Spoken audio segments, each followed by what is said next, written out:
मेरा नाम इरफान है और मैं नॉर्थ कराची के चौरंगी नाम की जगह के पास रहता हूँ। और ये कहानी जो मैं बताने जा रहा हूँ ये भी वहीं के एक पार्क की है। ये बात आज से करीब 6 साल पहले की है। रात में जॉब से मैं लेट आया करता था, इसीलिए रात का खाना भी लेट ही होता था। खाना खाने के बाद मैं और मेरी वाइफ घर से बाहर निकल जाया करते थे पैदल घूमने के लिए। हम अपने एरिया की ही गलियों में घूमते और फिर कुछ देर बाद वापस आ जाते। लेकिन एक दिन हम घूमते घूमते उस पार्क में बने एक पार्क में चले गए। उस वक्त रात के करीब 2 बज रहे थे। वैसे तो वो पार्क हमारे ही एरिया में था, लेकिन हम उस पार्क में पहली बार गए थे और उस पार्क का माहौल देखकर हमें बहुत अच्छा लगा।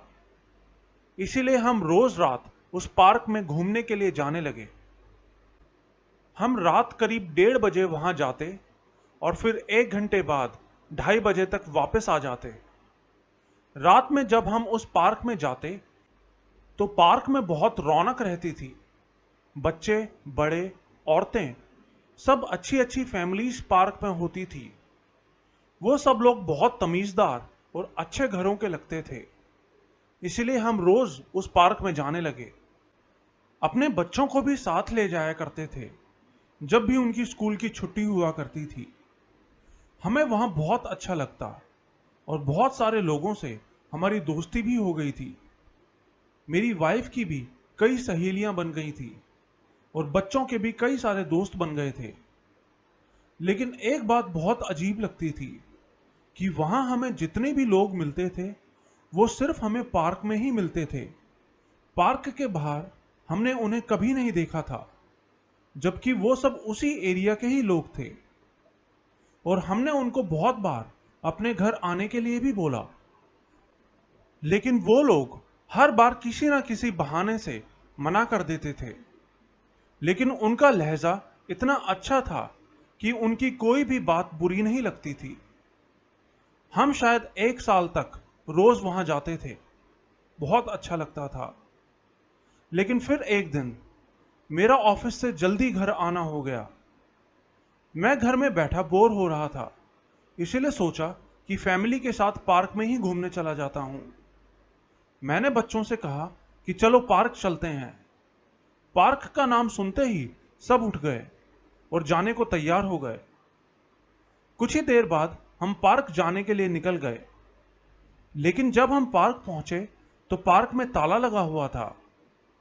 हमने वहां बैठे चौकीदार से पूछा कि आज पार्क में ताला क्यों लगा है, तो उसने कहा कि अभी रात के 11 बज रहे हैं और ये पार्क 11 बजे बंद हो जाता है।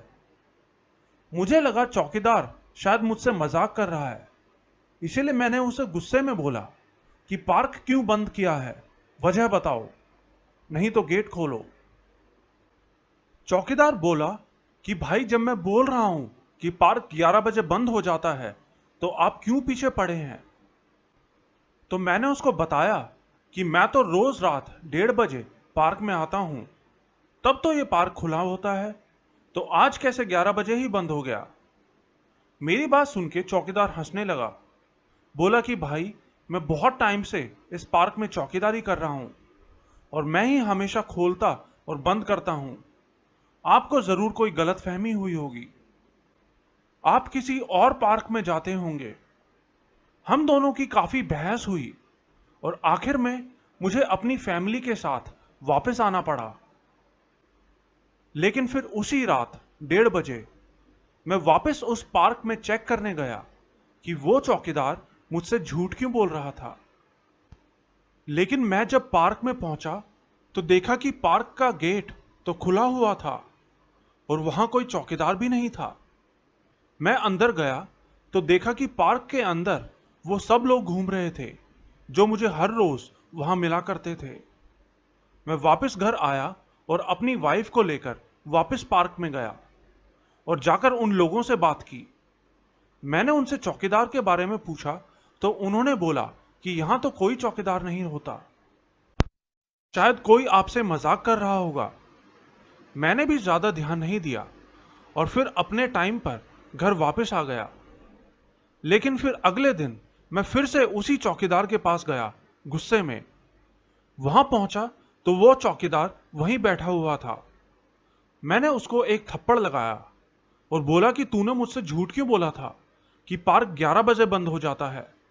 मैं 1:30 बजे आया था, तब तो पार्क खुला हुआ था। लेकिन फिर वहां कुछ लोग भी इकट्ठा हो गए और उन्होंने भी बोला कि ये पार्क हमेशा 11 बजे बंद हो जाता है। उन सब की बात सुनकर मैं थोड़ा डर गया कि एक चौकीदार तो झूठ बोल सकता है, लेकिन इतने सारे लोग झूठ क्यों बोलेंगे। घर आके मैंने अपनी वाइफ को यह बात बताई तो वो भी डर गई। हमने रात में एक बार फिर से पार्क में जाने का फैसला किया, लेकिन इस बार हम 12 बजे ही पार्क में चले गए। लेकिन जब हम वहां पहुंचे तो देखा कि पार्क तो बंद था और वो चौकीदार भी वहीं बैठा हुआ था। हमें तो कुछ समझ नहीं आ रहा था कि हो क्या रहा है, इसीलिए हमने वहीं रुककर देखने का फैसला किया। और फिर ठीक 1 बजे वो चौकीदार भी वहां से चला गया। लेकिन हम फिर भी वहीं पार्क के पास बैठे रहे। गेट तब भी बंद ही था। हम बाहर बैठे ही थे कि अंदर से लोगों के बातें करने और बच्चों के खेलने की आवाजें आने लगी। जबकि पार्क पर अभी भी ताला लगा हुआ था, तो लोग अंदर कैसे पहुंचे। मैंने दीवार के ऊपर से देखा तो देखा कि वही लोग जो हमें रोज पार्क में मिलते हैं, वो पार्क में ही घूम रहे थे। बात समझ आते ही मैं और मेरी वाइफ वहां से भागे। अगली सुबह मैं फिर से उसी चौकीदार के पास गया और उससे माफी मांगी।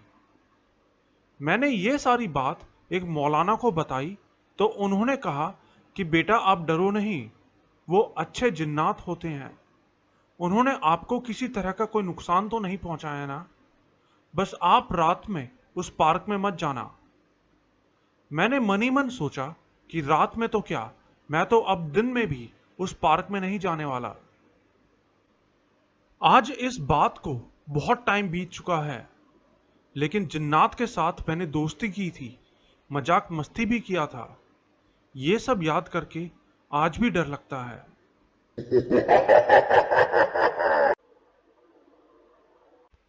मेरा नाम राहुल है और मैं यूपी के रेणुकूट शहर का रहने वाला हूं। ये कहानी मेरी नहीं, बल्कि मेरी दीदी की एक फ्रेंड की है। उनके साथ बहुत बुरा हुआ था। मैं उनका नाम तो नहीं बता सकता, लेकिन दीदी ने बताया कि उनकी फ्रेंड एक कॉलोनी में रहा करती थी। वो जगह चारों तरफ से घने जंगलों से घिरी हुई थी। वो लोग जिस कॉलोनी में रहते थे, वो तब नई नई ही बनी थी और वो बस नए नए ही उस घर में शिफ्ट हुए थे। वहां आने के बाद जल्दी ही उनकी दीदी से दोस्ती हो गई थी। गर्मियों के दिन थे। रात में सब बच्चे बाहर खेला करते थे। एक रात ऐसे ही सब बच्चे खेल रहे थे, जिसमें मेरी दीदी और उनकी फ्रेंड भी थे। वो लोग छुपन छुपाई खेल रहे थे। उस टाइम रात भी बहुत हो चुकी थी और वो उनका लास्ट राउंड था। सब बच्चे कहीं कहीं छुप गए और वो भी एक अमरूद के पेड़ के ऊपर जाकर छुप गई और अपने आप को पेड़ की पत्तियों से ढक के छुपा लिया। जो बच्चा सबको ढूंढ रहा था, उसने सबको ढूंढ लिया, लेकिन उनको नहीं ढूंढ पाया। सबको लगा कि इतनी देर हो गई है, जरूर वो अपने घर चली गई होंगी, और बाकी सब बच्चे भी अपने अपने घर चले गए। लेकिन वो वहीं पेड़ पर ही इंतजार कर रही थी। कुछ देर बाद उनको वहां कुछ अजीब सा फील होने लगा, जैसे कि वहां कोई और भी उनके साथ है। उन्होंने डर के मारे आंखें बंद कर ली, लेकिन फिर जोर जोर से सांसें लेने की आवाज आने लगी, मानो कोई बिल्कुल उनके सामने ही खड़ा हो। उन्होंने डरते डरते अपनी एक आंख खोलकर देखा, लेकिन वो उनकी गलती थी। उन्होंने देखा कि उनके ठीक सामने एक आदमी था, जो कि दिखने में मरा हुआ लग रहा था। उसमें से गंदी बदबू आ रही थी। उस वक्त रात के 11-12 बज रहे थे। उसको देखकर वो इतना डर गई कि बेहोश होकर पेड़ से नीचे गिर पड़ी। उस वक्त तक उनके मम्मी पापा भी उनको ढूंढने के लिए बाहर आ चुके थे। उनके साथ कॉलोनी के कुछ और लोग भी थे। काफी ढूंढने के बाद उनको वो उस पेड़ के नीचे बेहोश पड़ी हुई मिली। फिर वो उनको उठाकर घर ले गए। लेकिन सुबह होते होते उन्होंने अजीब अजीब सी हरकतें करना शुरू कर दिया। जोर जोर से किसी आदमी की आवाज में चिल्ला रही थी। फिर उनको एक ओझा के पास ले जाया गया। ओझा ने बताया कि इसके अंदर एक बहुत ही ताकतवर आत्मा प्रवेश कर चुकी है और वो तब तक नहीं मानेगी जब तक इसको मार ना दे, और मारने के बाद भी वो इसको बहुत तड़पाएगी। हालांकि ओझा ने उस आत्मा को बाहर तो निकाल दिया, लेकिन उसने बोला कि जब तक ये ताबीज इनके हाथ में बंधा रहेगा तब तक वो आत्मा उनसे दूर रहेगी, और ताबीज के दूर होते ही वो फिर से इनके शरीर में आ जाएगी। कई दिन तक सब कुछ ठीक रहा। वो हर वक्त ताबीज को अपने पास रखती थी। लेकिन एक दिन नहाते हुए उनसे वो ताबीज टूट के गिर गया और नीचे नाली में बह गया। ताबीज दूर होते ही उन्होंने देखा कि वही आदमी जो उस दिन उन्होंने पेड़ पर देखा था, वो उनके सामने जमीन पर बैठा था और उनकी तरफ देख रहा था। वो देखते ही जैसे ही उन्होंने उठ के भागने की कोशिश की, वो फिर से बेहोश हो गई। उनको फिर से उसी ओझा के पास ले जाया गया और इस बार ओझा ने उनको एक लोहे का ताबीज दिया और कहा कि आज के बाद इसको गलती से भी अपने से दूर मत करना, नहीं तो मारी जाओगी। आज वो बिल्कुल नॉर्मल है। उनकी शादी हो चुकी है और 2 बच्चे भी हैं। शायद आपको ये कहानी झूठी लगे, लेकिन इसका एक एक वर्ड बिल्कुल सच्चा है। दोस्तों, आपको हमारी ये कहानी कैसी लगी, कृपया कमेंट्स बॉक्स में ज़रूर बताएं। और अगर आप भी हमें अपनी कोई कहानी भेजना चाहते हैं तो डिस्क्रिप्शन बॉक्स में हमारा व्हाट्सएप और टेलीग्राम का लिंक है, जिस पर आप हमें अपनी कहानी भेज सकते हैं। हम उसे अपने शो में ज़रूर शामिल करेंगे। तो जल्द ही आपसे फिर मुलाकात होगी। तब तक के लिए गुड बाय।